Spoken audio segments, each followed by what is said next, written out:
Hi students, आपका nursing basic education channel पर स्वागत है। मैं हूं आफरीन खातून और आज का जो हमारा टॉपिक है यह रिसर्च प्रोसेस है।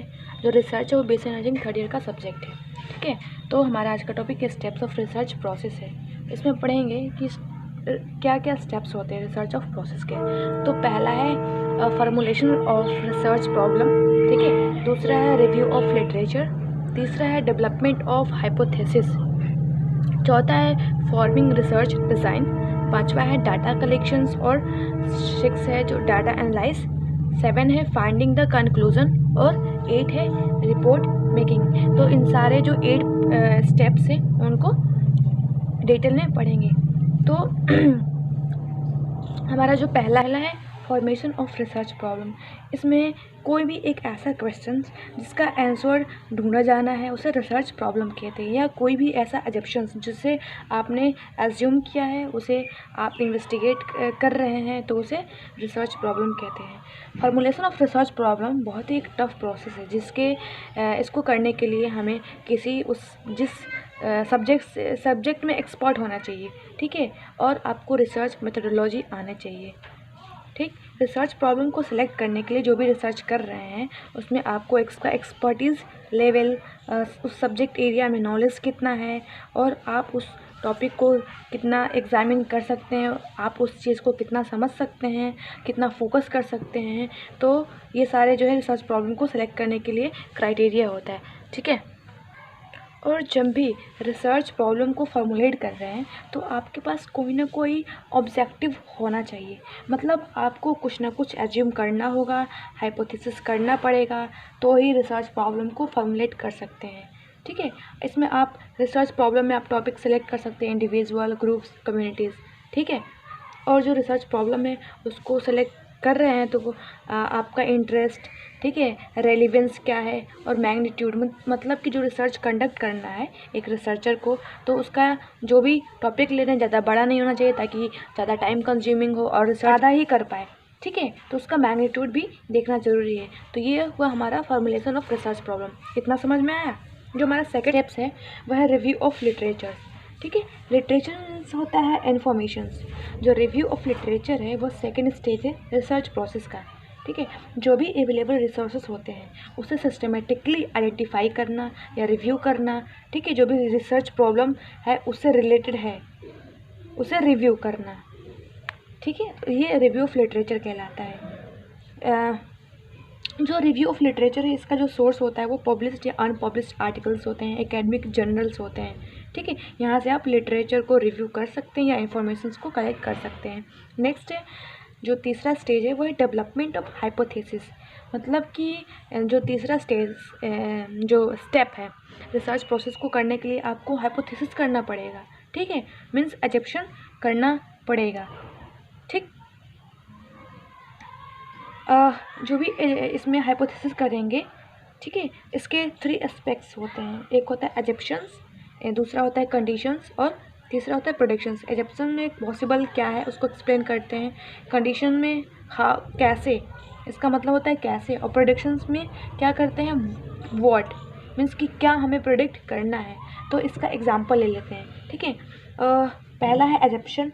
एजम्पशन में क्या था, जो भी एज्यूम कर रहे हैं अगर एग्ज़ाम में अच्छे मार्क्स नहीं आए तो फेल हो जाऊंगी, ये हमारा एजम्पशन हुआ, ठीक है। जो दूसरा है कंडीशन। अब कंडीशंस क्या है, अगर 50 मार्क्स से ऊपर नहीं आए या 50 मार्क्स से कम होगा तो ही फेल होंगे, ठीक है। और जो तीसरा है था वो प्रेडिक्शन है, मतलब जिसकी वजह से सिलेक्शन नहीं हो पाएगा, ठीक है। तो ये जो डेवलपमेंट ऑफ हाइपोथेसिस है ये इसका एस्पेक्ट्स होते हैं, जो 3 होते हैं, एजम्पशंस, कंडीशंस और प्रेडिक्शंस।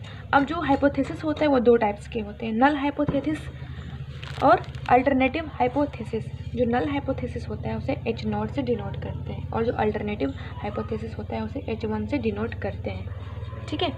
इसमें क्या होता है, जो भी एजम्पशन कर रहे हैं या जो हाइपोथेसिस कर रहे हैं उसमें जो भी एज्यूम किया है उसमें कितनी सिक्योरिटी है, ठीक है, उसके बाद ही डिसीजन मेकिंग लेते हैं कि एक्सेप्ट करना है किसे रिजेक्ट करना है, जो भी डिसीजन लिया है, जो भी हमने एज्यूम किया है, ठीक।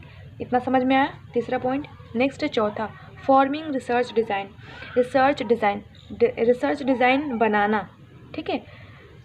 डिज़ाइन में क्या होता है कि हम लोग एक स्ट्रैटेजी तैयार करते हैं, एक फ्रेम तैयार करते हैं कि किस तरीके से रिसर्च कंडक्ट करना है। प्लानिंग करनी होती है, आपको स्ट्रैटेजी बनानी पड़ती है टाइम, मनी और इन्फॉर्मेशंस के अकॉर्डिंग, ठीक है। आपके पास जितना उस सब्जेक्ट से रेलिवेंट या सब्जेक्ट से रिलेटेड इन्फॉर्मेशंस होगा, उतना ही आपका फाइनल जो आउटपुट होगा वो अच्छा होगा, उतना ही आपका जो फ्रेम होगा वो सही से तैयार होगा। नेक्स्ट है 5वां, डेटा कलेक्शंस। डेटा कलेक्शंस में क्या होता है?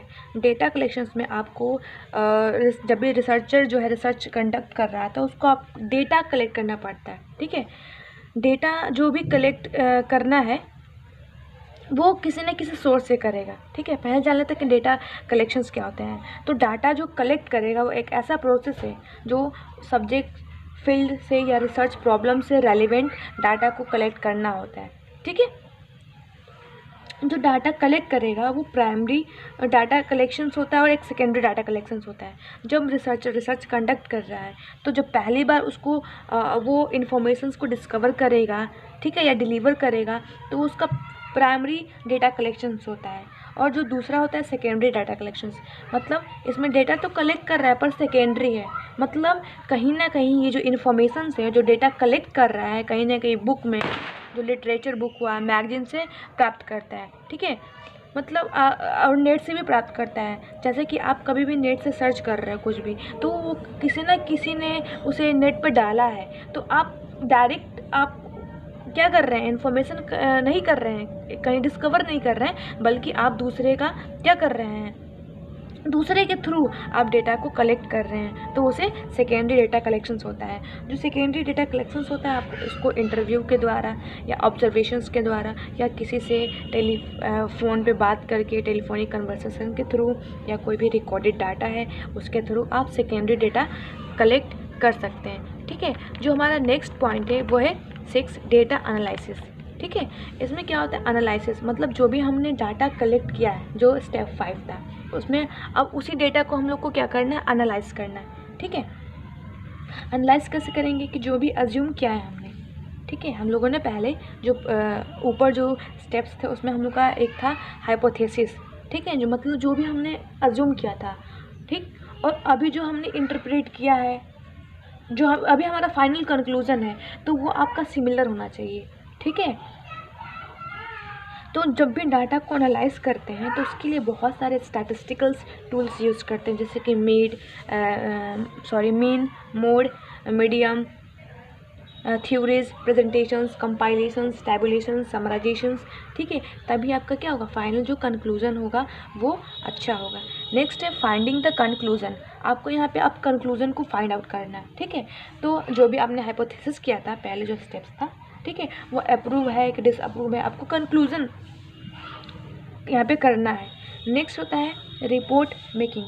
आपको यहाँ पे जितने भी आपने क्या क्या एक सब्जेक्ट को सेलेक्ट किया था, ठीक है, फिर उसके बारे में इंफॉर्मेशंस कलेक्ट किया था, अज्यूम किया था, फिर उसके लिए रिसर्च डिज़ाइन किया था, ठीक है, तो लास्ट में आप सारी चीज़ों को लेके एक आप उसकी रिपोर्ट तैयार करते हैं, उसे रिपोर्ट मेकिंग कहते हैं, ठीक है।